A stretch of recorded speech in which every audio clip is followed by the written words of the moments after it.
सुजानगढ़ ये हवेली अपने आप में अनोखी है। इस हवेली ने आजादी से पहले बीकानेर स्टेट में सुजानगढ़ को 2 विधायक दिए। यहाँ महाराजा गंगा सिंह का आना जाना रहा। उनके ठहरने के लिए खास तौर से गोल्डन रूम बनाया गया, जिसकी सीलिंग पर 1 किलो सोने की पॉलिश का पेंट किया हुआ है। ये शेखावाटी की सबसे ऊंची हवेलियों में से एक है। बात कर रहे हैं सुजानगढ़ के सेठ दानचंद चोपड़ा की इस अनोखी हवेली की। बांग्लादेश में बनवाया गया था रेलवे स्टेशन। बीकानेर महाराजा गंगा सिंह के थे खास। शेखावाटी के जाने माने सेठ दानचंद चोपड़ा ने करीब 100 साल पहले यह हवेली बनवाई थी। दानचंद चोपड़ा बीकानेर स्टेट में विधायक पदवी प्रदान की गई और सुजानगढ़ के इस समय के मजिस्ट्रेट भी रहे। दानचंद के पिता सेठ घेवर चंद का देश के बंटवारे से पहले बांग्लादेश में बड़ा व्यापार था। कितने बड़े व्यापारी थे इसका अंदाजा इस बात से लगाया जा सकता है कि उस समय उन्होंने वहाँ गोलुंदो रेलवे स्टेशन बनवाया था। गोलुंदो का घेवर बाजार उन्हीं के नाम पर है। बंटवारे के समय घेवर चंद कोलकाता आ गए और अपना व्यापार शिफ्ट कर लिया। इसके बाद सेठ दानचंद चोपड़ा ने व्यापार संभाला। दानचंद बीकानेर महाराजा गंगा सिंह के नजदीकी थे। यही कारण था कि महाराजा गंगा सिंह का सुजानगढ़ आना जाना लगा रहता था। 1940 में सेठ दानचंद की मृत्यु हुई। उनकी समाधि के रूप में बीकानेर में उनकी छतरी बनी हुई है। सेठ दानचंद के बेटे को भी विजय सिंह चोपड़ा बीकानेर स्टेट में मात्र 21 साल की उम्र में विधायक पदवी प्रदान की गई थी। 5 लाख की लागत से 1928 में बनी हवेली 2 हवेलियों को जोड़ने के लिए बना है पुल। शेखावाटी की प्रसिद्ध सेठ दानचंद चोपड़ा की हवेली का निर्माण 1922 में शुरू हुआ, जो 1928 तक चला। इस पर उस समय 5 लाख रुपए खर्च हुए। हवेली 7000 वर्ग गज में बनी है। आमतौर पर शेखावाटी की हवेलियों में बहुत सारे रूम होते हैं, लेकिन इस हवेली में 7 बड़े हॉल बनाए गए।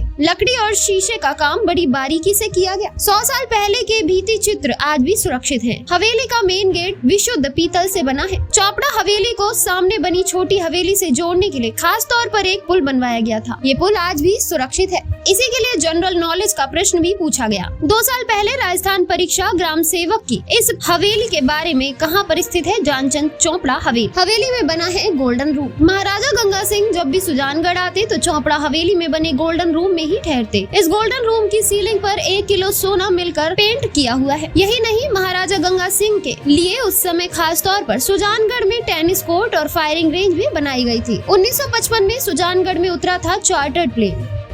हवेली के बारे में क्या बताएंगे? मैं बता रहा हूँ, पहले अपना परिचय दे दूं मैं आपको। मेरा नाम अशोक चोपड़ा है, पुत्र स्वर्गीय विजय सिंह जी चोपड़ा, पौत्र स्वर्गीय श्री दानचंद जी चोपड़ा।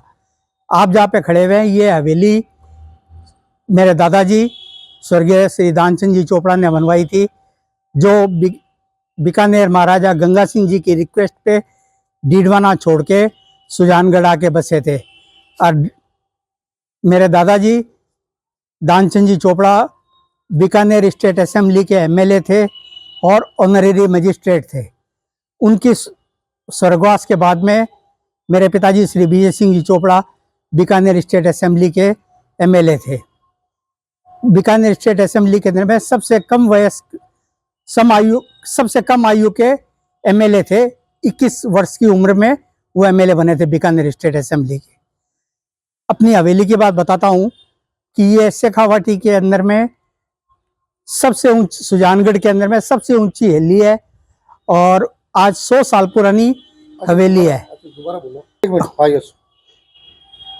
शेखावाटी के सुजानगढ़ की सबसे ऊंची हवेली है, जो एक दर्शनीय स्थल है और इसके अंदर में एक ब्रिज बनी हुई है जो 2 हवेलियों को जोड़ती है, जो और कहीं भी आपको देखने में नहीं मिलेगी। दूसरी चीज, मेरी परदादी जी जिस टाइम पे एक्सपायर होने, उनकी अवस्था खराब थी, डॉक्टर ने जवाब दे दिया था, तो सारा परिवार कलकत्ता में था। यहाँ आने के लिए कोई रास्ता नहीं था। डॉक्टर ने कहा कि ये 24 घंटा भी निकालेंगे नहीं, तो वहाँ से कलकत्ता से चार्टर प्लेन लेके जो कलकत्ता से सुजानगढ़ आए थे। उस टाइम पे सुजानगढ़ में न तो एयरपोर्ट था न कुछ था, तो छापर के लाडनू थर्ड के ताल के अंदर में प्लेन को उतारी थी। 2 बार प्लेन आई थी, 2 बार वापस कलकत्ता गई थी। और सारा परिवार कलकत्ता से सुजानगढ़ आया था। सन में आई थी और क्या गारंटी पे आई थी? ये 1955 की बात है। 1955 के अंदर में 2 बार प्लेन आई थी और एयरलाइंस कंपनी ने कहा कि हम प्लेन, वहाँ पे एयरपोर्ट है नहीं, और कच्चे रास्ते में प्लेन उतारेंगे उसकी गारंटी देनी पड़ेगी। तो उस जमाने के 1955 के अंदर में 60 लाख रुपए की बैंक गारंटी दी थी। तो प्लेन यहाँ पे लेके आए थे, प्लेन उतारी थी और वो प्लेन वापस जाके कलकत्ता से फिर लेके आई थी घर के बाकी सदस्यों को। गंगा सिंह जी महाराजा गंगा सिंह जी आते थे, एक रूम भी बनाया, इसके पीछे क्या कहानी है? महाराजा गंगा सिंह जी जब भी सुजानगढ़ दौरे पे आते थे तो हमारी हेली में ही रुकते थे और उनके लिए एक विशेष रूम बनाया गया था जिसमें 100 भरी सोना लगा हुआ है। पूरी सीलिंग है जो सोने से बनी हुई है। महाराजा गंगा सिंह जी उसमें ही विराजते थे और उसमें ही अपने रुकते थे। हवेली के अंदर में अब ऊंचाई इतनी है, उसके बाद में भी अगर रूम की आप बात करोगे तो इसमें सिर्फ 7 रूम बने हुए हैं और रूम काफी बड़े बड़े रूम है। और इसके अंदर में जगह जगह दीवारों के ऊपर में पेंटिंग की हुई है, वो भी आज 100 साल पुरानी है, वो भी देखने में आज भी वैसी की वैसी लगती है और ये एक देखने लायक चीज है। 2 वर्ष पहले एक ग्राम सेवक परीक्षा हुई थी, उसके अंदर में एक प्रश्न पूछा गया था कि सुजानगढ़ के अंदर में दानचंद चोपड़ा की हवेली कहाँ पे है और ऐसी कौन सी हवेली है जिसके अंदर में ब्रिज बनी हुई है जो एक हेली से दूसरी हेली को जोड़ती है। यह प्रश्न आया था और इस प्रश्न का मैं आपको प्रूफ दूंगा।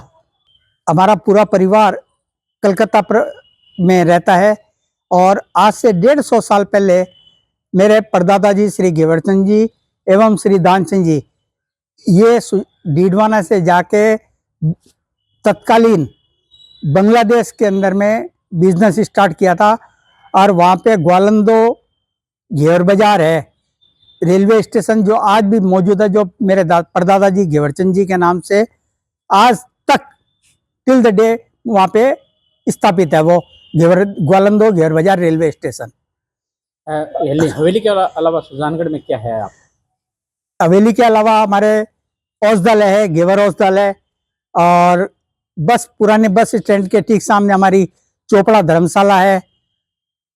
और भी काफी संपत्ति थी, वो समय के हिसाब से सब होता है जो बिक चुकी। मैं इस हवेली को देखने आया हुआ हूँ और इस हवेली का जब मैंने निरीक्षण किया तो इसमें मैंने पाया कि इस हवेली में एक भी क्रैक नहीं है और ये हवेली जो बनी हुई है वो चूने और सीमेंट में उस ज़माने में बनी हुई थी, जिसमें बने होने के कारण इसमें किसी भी प्रकार की पपड़ी उतरना और किसी प्रकार इसका कलर जो पेंटिंग की हुई है उसको नुकसान नहीं पहुंचा है। और इस हवेली ये 3 मंजिला हवेली है, उस समय की ये बड़ी प्रसिद्ध हवेली थी और इससे पूरे कस्बे का पूरे का चित्रण वर्णन होता है।